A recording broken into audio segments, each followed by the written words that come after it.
Hi, welcome to the Lazy Cook Show. I'm Pete, and today we're going to go through curry and all things curry. In fact, I'm going to start with showing you how to make a curry powder from scratch, and also how to make curried lamb chops. Okay, the curry powder's made now. I've made it and put it in my jar. If you want to see how I made that, there'll be a video on my channel, so get down to that and see. If you don't, then you can always use a proprietary brand of curry powder.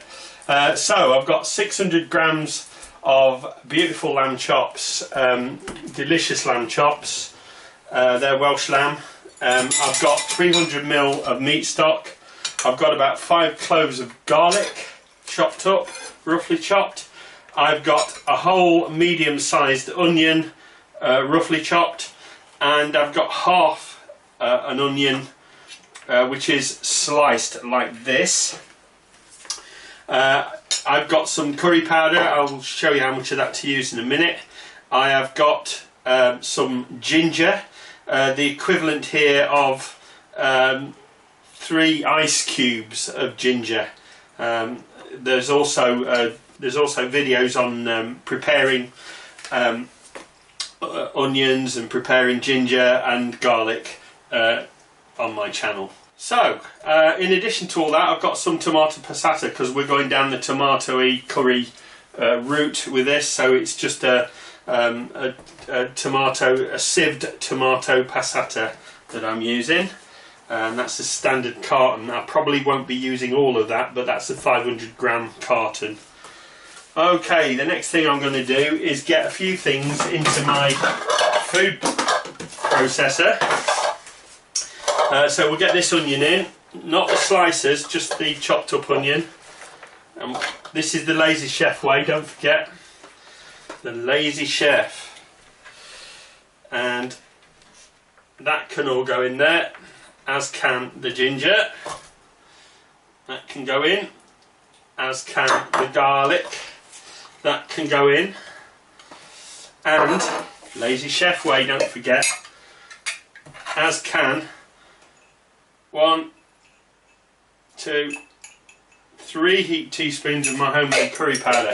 If you haven't got homemade curry powder, or you don't have the time to make your own, or the resources to make your own, then get yourself some medium or hot Madras curry powder. It's up to you, up to your own taste. Into that I'm going to put a squirt of oil. So that's about half a tablespoon of oil goes into there, and then I'm just going to blend that until it's a slurry. Right, the lamb chops, I've taken them off the tray temporarily because I'm going to put them on a nice bed of sliced onions. So I'm using that half sliced onion as the bed upon which my lamb chops are going to sit. Also a nice way of just roasting lamb chops, this is. Make sure your oven's switched on. You want these to go into an oven that is hot.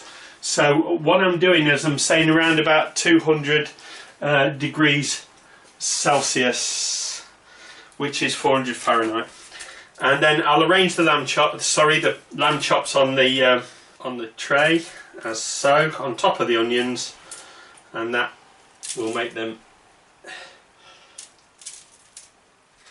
easier to cook. Now each lamb chop's got a bit of a flyaway bit, so what I do is I tuck that in and just make sure that they're all holding each other in together on the tray.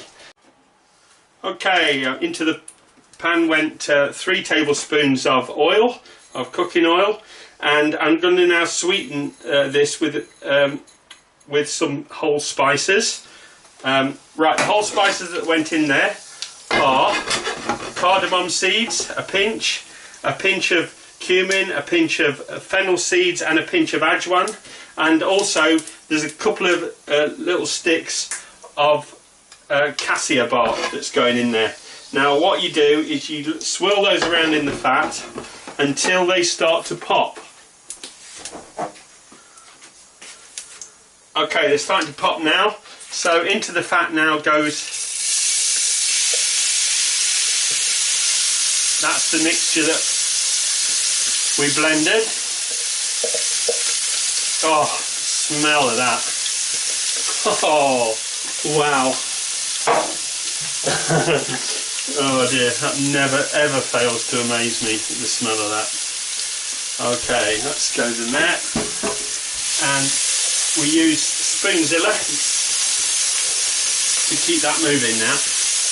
Now, as you see, we've got a good strike heat going on there, and now I'm going to turn down the heat to about halfway. So you want it over a medium heat now. Always start with a good strike heat, and then you can turn it down. And then this is a very important process. This is a very, very important process if you're making an authentic curry, and that is to get the spices, take the rawness out of the spices, and also to cook down the onions, the ginger and the garlic until they become caramelized. Once you do that, a very distinctive smell comes off them. And you will know the first time you get this right, and it is easy to get right. You just keep stirring this now, really, just keep stirring it and stirring it. It can take around about 6 or 7 minutes until it starts to caramelize, and when it does, a characteristic sweet smell will start hitting your nostrils. And when it does, I'll get back to you. Okay, here we are. It's turned a shade darker over the time.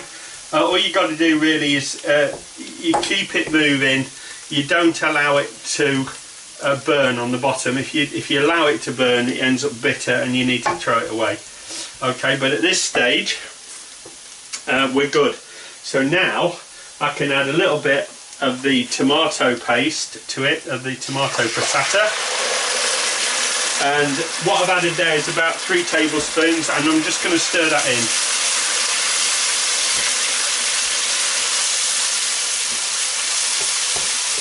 See how that looks? As you see, it soon evaporates and it starts to fry again. So then we do that again, about 3 tablespoons.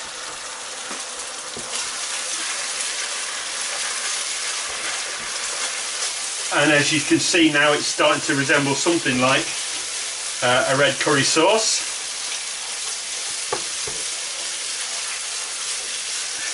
And it's at this stage that I add my 300ml of stock. I'm using beef stock. You can use any meat stock really. Chicken stock is good.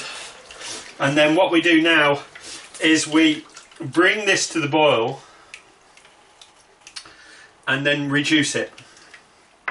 So we allow it to reduce. So let's bring that up to the boil. I'll turn up the heat a bit and we'll bring it up to the boil and I'll get back to you. Okay, it's back to a boil, and it's on an aggressive boil, so I've turned it down again to around about medium, and we're just going to let that cook for a while to let all the spices and everything we've added to it cook through. And at this stage we can give it the first taste test. So in with a spoon,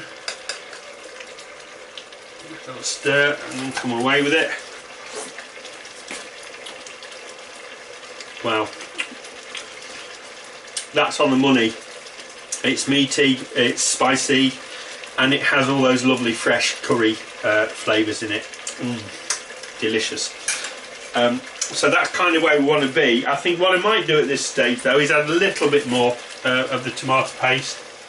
So I'm going to add, in all I've used about half of that carton, so I've used about 250 mils of it, 250 millilitres. And I'll just bring that back to the boil and let that simmer now, and that will simmer for as long as it takes my lamb chops to cook. Okay, my sauce is still simmering away nicely. I'm just going to check the lamb chops and see how they look. Okay, they're coming out the oven now, and as you'll see they are sealed, nicely sealed. We don't want necessarily to eat all that fat that's come off them. So this is the point where I drain them into this container. So that's got rid of the fat, most of the fat. and then the lamb chops literally just go straight into the curry sauce like that, along with the onions, the bedded onions. So as you see now, it's starting to look very much like a lamb chop curry. There we go. And what I want to do now is I just want to cover those lamb chops up with all this curry sauce. Get them flipped over, make them look pretty. And we'll leave that to simmer away in there for about 20 minutes, making sure that the liquid doesn't dry out. Alright, but as you see, we haven't had to use any thickener at all. The sauce is nice and thick, and that comes from just what we've added to it, so we've not needed to thicken that.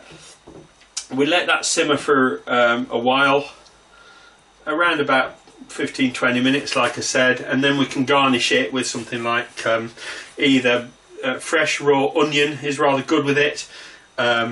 Another thing you can do is stir in some cooked spinach, and then it will be like a sag ghost curry.